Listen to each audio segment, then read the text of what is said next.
Hello friends, this is Casey from the Bodie's Homestead, and in today's video I have a prepper pantry haul from the Dollar Tree that is mostly medical supplies. So let's get right into it.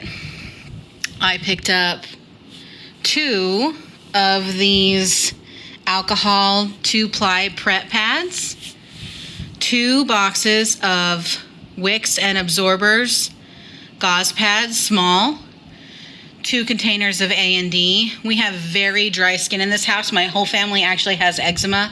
My son has it the worst, and we keep A&D stockpiled constantly. All of this stuff that I picked up goes in our medical preps, and I have 2 bins for that, and I'm actually going to do a video on that here coming up to show you guys what I put back in my prepper pantry for medical supplies. I picked up 2 of the 24-hour allergy relief. Now, mind you, these are dollar store items, so it's like that's 20 tablets. That's not even a month's supply. I prep a good amount of this stuff, and I go like once a month to stockpile these things. And you also need to remember that a lot of these medications and stuff do go past their expiration date. I wouldn't recommend long-term, but it's been shown that a lot of these medications will last 2, 3, 4, 5 years past when they expire. The potency does go down, but they do still work. I am not a medical professional, so that I am not giving you medical advice. I'm just telling you what I've experienced. We have used these medications long past their expiration date, up to 2 years so far in our own personal experience, and they work fine. We picked up some cough relief, 2 bottles of hydrogen peroxide, 2 bottles of the spray hydrogen peroxide, 2 things of petroleum jelly, a thing of Band-Aids, 2 boxes of 500 milligram acetaminophen extra strength, 2 boxes of ibuprofen, a muscle and arthritis pain relief. I actually don't prep a whole lot of this because we're younger and we don't get a whole lot of arthritis and muscle pain. But we will as we get older, and my parents are a part of my preps. My mother and my father live on the property with us, and when we decide to move to our permanent homestead, they'll be coming with us as well, and so I do put things back for them.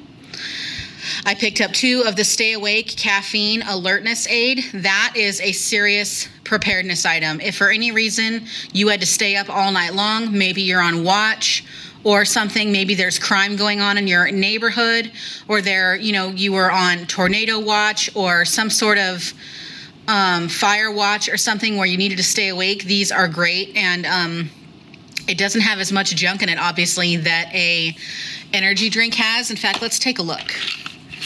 Let's see here.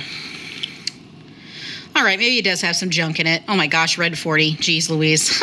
Okay, so it does have a lot of junk in it, I'm not gonna lie.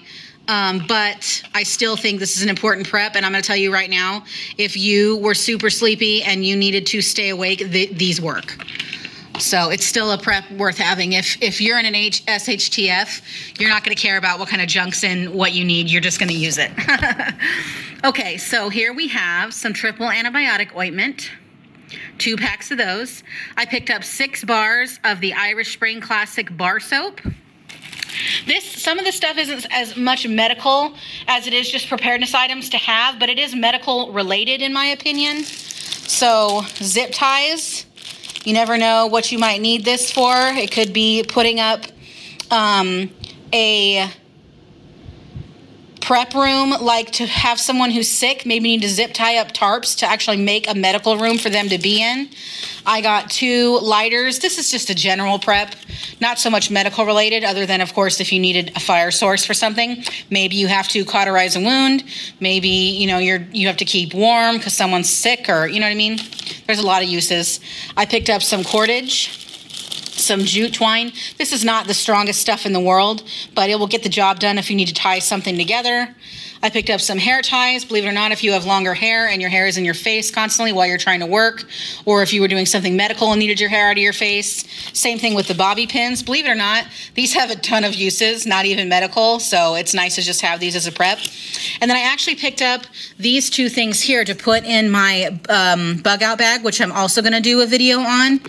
a little mini first aid kit. It's tiny, guys. It was $1. It's got a couple of things in there, but you never know, you know. Here we go. 8 cotton swabs, 1 tweezer, 1 mini scissors, 2 bandages, 1 safety pin, 1.5 inch, 4 safety pins, 1 inch, and a little multifunctional knife. This is just cool to have if you ever needed something small. And then this is a sewing kit. As much as I would never want to have to stitch someone with needle and thread in an emergency, this would be awesome. Now, in my first aid kit, I do have a skin stapler. I don't know if you follow Southern Prepper 1 on YouTube. If you're into the preparedness mindset, you should definitely check him out. He recently put up a video that the skin staplers went back in stock on Amazon, and I picked one of those up, and it will be here literally either today or tomorrow. So, but in a pinch, if you absolutely had to, you know, use this, you could. I picked up some super glue. This is also good for wound care. Again, I'll let you do your own research on that. And then I picked up some gentle tape. And that's it for my haul. All of this came out to about $50 because, you know, $1 per item. I'll give you a look through of all the stuff again. And like I said, I do this about once a month. And the next video you see on medical supplies will be me showing you my actual medical totes. So if you're interested in that, please like and subscribe. And I'll catch you in the next video. Thanks for watching. Bye-bye.